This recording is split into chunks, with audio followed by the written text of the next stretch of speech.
आज से 4 से 5,000 साल पहले दुनिया के हर कोने में लगभग एक ही समय में पिरामिड बनाए गए। ये वही समय था जब मिस्र में पिरामिड बनाए गए थे। इसी काल में Egypt, Sumeria, Babylonia, Mesopotamia, Syria, Mehrgarh, सैंधव, पारस्य सभी प्राचीन सभ्यताएं अपने विकास के चरम पर थीं।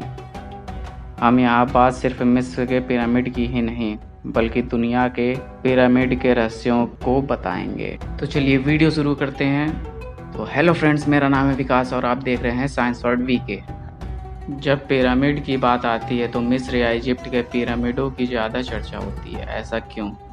क्योंकि वे अभी तक अच्छे से सुरक्षित हैं, जबकि भारत, चीन और अन्य एशिया के पिरामिड तो युद्ध में तबाह हो गए। दरअसल मिस्र के पिरामिड पुरानी खो गई सभ्यता के तीर्थ हैं जो अब मकबरे में बदल गए हैं। मिस्र में 138 पिरामिड हैं और काहिरा के उपनगर गीज़ा में 3। हालांकि ज़मीन में अभी भी इतने ही और पिरामिड दबे हुए हैं। गीज़ा का ग्रेट पिरामिड ही प्राचीन विश्व के 7 अजूबों की सूची में शामिल है।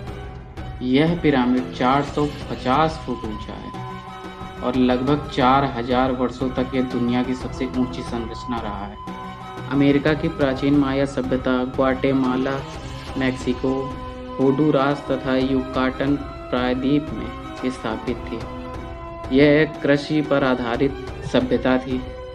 250 ईस्वी से 900 ईस्वी के बीच माया सभ्यता अपने चरम पर थी।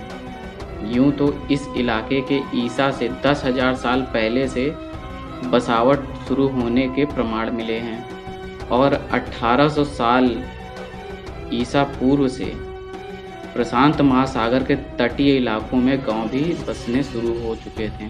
लेकिन कुछ पुरातत्वविदों का मानना है कि ईसा से कोई 1000 साल पहले माया सभ्यता के लोगों ने अनुष्ठानिक इमारतें बनाना शुरू कर दिया था और 600 साल ईसा पूर्व तक बहुत से परिसर बना लिए थे। सन 250 से 900 के बीच विशाल स्तर पर भवन निर्माण कार्य हुआ। उनकी सबसे उल्लेखनीय इमारतें पिरामिड हैं जो उन्होंने धार्मिक केंद्र में बनाई। लेकिन फिर सन 900 के बाद माया सभ्यता के इन नगरों का हास्य होने लगा और नगर खाली हो गए। रेडियो रूस के वेबसाइट के अनुसार अमेरिका और यूरोप के वैज्ञानिकों ने सन 2013 में बर्फीले अंटार्कटिका में 3 पिरामिडों की खोज की है, जिसमें से एक पिरामिड तो समुद्र तट के पास ही है, लेकिन 2 पिरामिड तट से 16 किलोमीटर दूर समुद्र में डूबे हुए हैं। ये तीनों ही पिरामिड मानव द्वारा निर्मित हैं, क्योंकि हजारों वर्ष पहले अंटार्कटिका का यह क्षेत्र पेड़ पौधों और हरियाली से पटा हुआ था। यहाँ उस काल में मनुष्य रहते थे।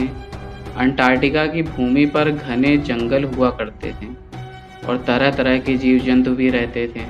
आज अंटार्कटिका महाद्वीप का एक बहुत बड़ा हिस्सा बर्फ की मोटी परत से ढका हुआ है। उत्तर और दक्षिण गोलार्ध, north and south hemisphere pyramid पर शोध करने वाले वैज्ञानिकों का कहना है कि सभी पिरामिड उत्तर दक्षिण एक्सिस पर बने हैं, यानी उन सभी को उत्तर और दक्षिण हेमिस्फीयर को जानकर बनाया गया है। इसका भूचुंबकत्व, जियोमैग्नेटिज्म एवं ब्रह्मांडीय तरंगे, कॉस्मिक वेव से सीधा संबंध है।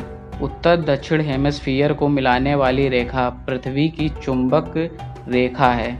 चुंबकीय शक्तियाँ विद्युत तरंगों, इलेक्ट्रिक वेव से सीधी जुड़ी हुई हैं, जो यह दर्शाती हैं कि ब्रह्मांड में बिखरी मैग्नोस्फीयर में मौजूद चुंबकीय किरणों को एकत्रित करने की अनोखी क्षमता पिरामिड में है।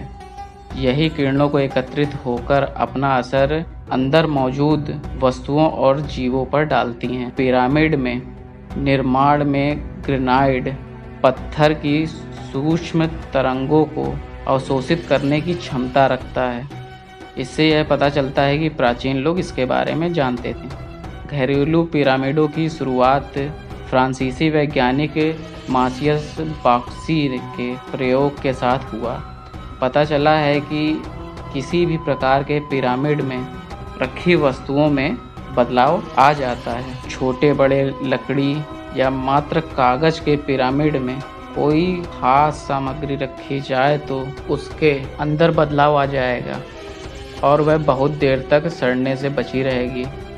इसी कारण प्राचीन लोग अपने परिजनों के शवों को पिरामिड में रखते थे। चैनल को सब्सक्राइब कर लीजिए और बेल का आइकन दबाना ना भूलिएगा। लाइक कीजिए, कमेंट कीजिए और शेयर कीजिए।